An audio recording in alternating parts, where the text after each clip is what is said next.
1957. The interview room fell into complete silence. The journalist had just asked the question that everyone in America wanted answered. "Mr. Armstrong, what do you think about Elvis Presley?" Louis Armstrong's famous smile froze for just a moment. Everyone held their breath, because Louis Armstrong's answer would not be just a comment about a musician. This was a statement about America's most sensitive wound, about skin color, about who owned music itself. Louis narrowed his eyes, put on that wide grin he was known for, and opened his mouth. But what came out next would be written in history books forever. Louis Armstrong had heard the word no his entire life.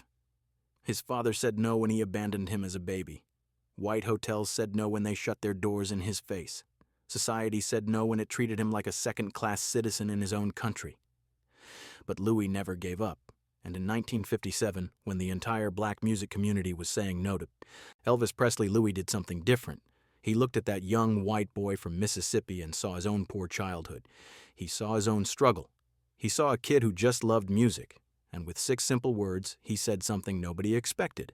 But before we reveal those 6 words and understand why they changed everything, we need to go back, way back, to the muddy streets of New Orleans in 1901. Because to understand why Louis Armstrong defended Elvis Presley when nobody else would, you need to understand what Louis himself had survived. If you are enjoying this story, take a moment to subscribe and hit that notification bell. This channel brings you the untold stories behind music's greatest legends. Now, let us continue. The information in this video is compiled from documented interviews, archival news, books, and historical reports.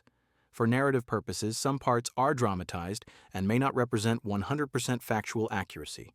We also use AI, assisted visuals, and AI narration for cinematic reconstruction. The use of AI does not mean the story is fake. It is a storytelling tool. Our goal is to recreate the spirit of that era as faithfully as possible. Enjoy watching.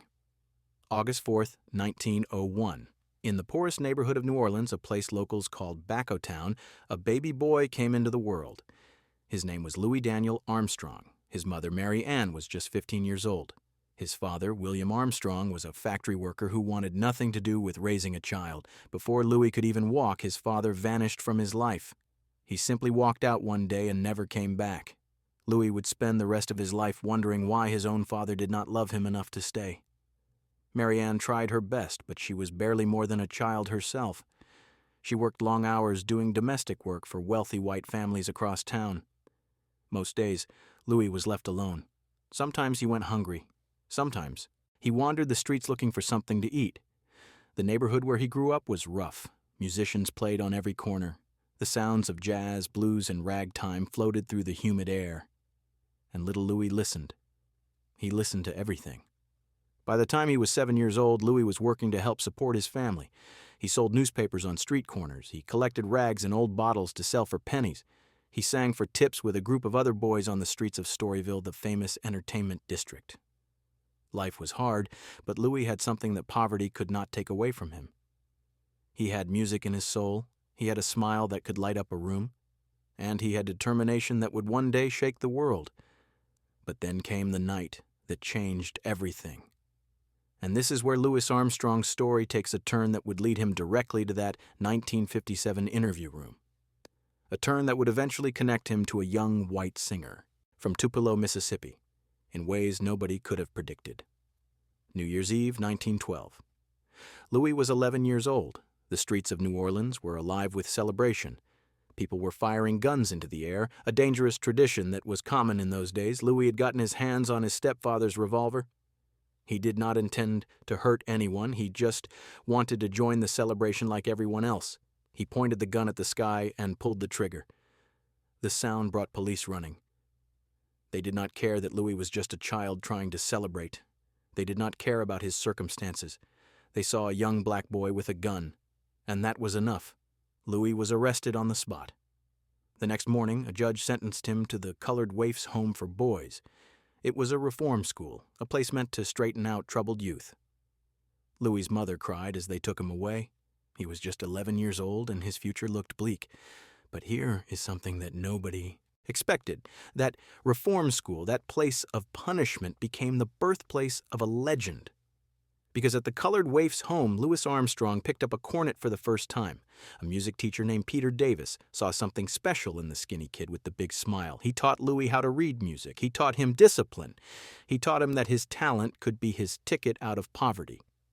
Louis practiced every single day. He practiced until his lips bled. He practiced until his fingers ached. And by the time he left the reform school at age 13, he could play that cornet better than musicians twice his age.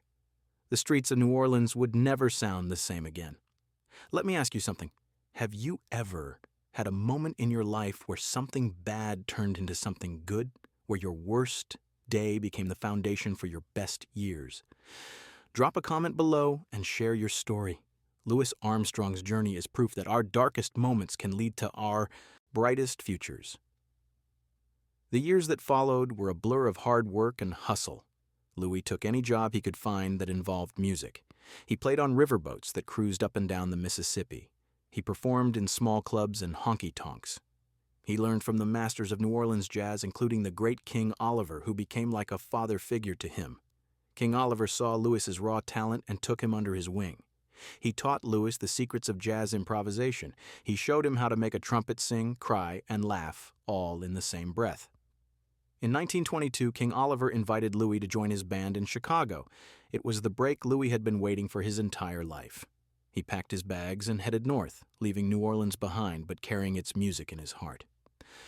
Chicago was different. It was bigger, faster, more dangerous. But it was also more accepting in some ways. Black musicians could perform for larger audiences. They could record their music. They could become stars. Louis Armstrong did not just become a star, he became a supernova. His recordings with the Hot 5 and Hot 7 in the mid-1920s are still considered some of the most important jazz records ever made. He invented new ways of playing. He popularized scat singing. He turned jazz from background music into an art form that demanded attention. By the time he was 30 years old, Louis Armstrong was the most famous jazz musician in the world. But fame came with a price. And that price was something Louis knew all too well, because no matter how famous he became, no matter how many records he sold, no matter how many white audiences cheered for him, Louis Armstrong was still a black man in America. And in the 1930s, 40s, and 50s, that meant facing discrimination, humiliation, and constant reminders that he was considered less than equal. They called him Satchmo, short for Satchel Mouth, a nickname that referred to his wide smile, and big lips. Louis embraced it. He smiled through everything. He smiled when white hotel managers told him he could perform but could not stay overnight. He smiled when restaurants refused to serve him. He smiled when he had to enter concert venues through the back door while white performers walked through the front. Some people criticized him for it. They said he smiled too much. They said he was playing a role, acting like the happy entertainer to please white audiences. Some called him an Uncle Tom. They said he should be angrier, more militant, more demanding of his rights. But they did not understand. Louis Armstrong's smile was not submission. It was survival. It was strategy. And behind that smile was a man who knew exactly what he was doing, because Louis understood something that his critics did not. He understood that music could change hearts in ways that protests could not. He understood that by being excellent, by being undeniably talented, by being impossible to ignore, he was slowly breaking down barriers. Every time a white person fell in love with his music, a wall crumbled. Every time a white child grew up listening to Satchmo, they grew up a little less prejudiced. Louis was fighting a quiet war, and his weapon was joy. But make no mistake, when the moment called for it, Louis Armstrong could roar. And in 1957, the world would see a side of him that surprised everyone, first with his words about a president, and then with his words about a young white singer named Elvis Presley. The 1950s were a time of tremendous tension in America. The civil rights movement was gaining momentum. In 1954, the Supreme Court ruled that segregated schools were unconstitutional, but many states in the South refused to comply. They closed schools rather than integrate them. They used violence and intimidation to keep black students out. And then there was music. A new sound was emerging from the black communities of the South. They called it rhythm and blues. It was raw, energetic, sensual, and dangerous. Young white teenagers loved it. They danced to it in secret. They bought the records and hid them from their parents. And the music industry took notice. In 1954, a young white truck driver from Memphis walked into Sun Records and recorded a song called That's All Right. His name was Elvis Presley. He was 19 years old. He had grown up poor, just like Louis Armstrong. He had absorbed the music of black churches and juke joints. And when he opened his mouth to sing, something magical happened. He sounded like a white boy singing black music. He moved his hips in ways that scandalized parents. He had charisma that could not be taught. Within 2 years, Elvis Presley was the biggest star in America. He was selling millions of records. He was appearing on television. Teenage girls were fainting at his concerts. But not everyone was happy about his success. And some of the loudest critics came from an unexpected place: the black music community. Cab Calloway was one of the most famous black entertainers of his generation. He had been a star since the 1930s. He had performed at the Cotton Club. He had appeared in movies. He was respected and admired. And in 1956, when a reporter asked him about Elvis Presley, his response was harsh. Elvis Presley? I cannot see that he has any talent. Calloway was not alone. Many black musicians felt that Elvis was stealing their music and getting credit they deserved. They had been playing rhythm and blues for years, but they could not get on mainstream radio. They could not appear on television. They could not sell records to white audiences. And now here was this white kid from Mississippi taking their sound and becoming a millionaire. It felt like robbery. The tension was real and understandable.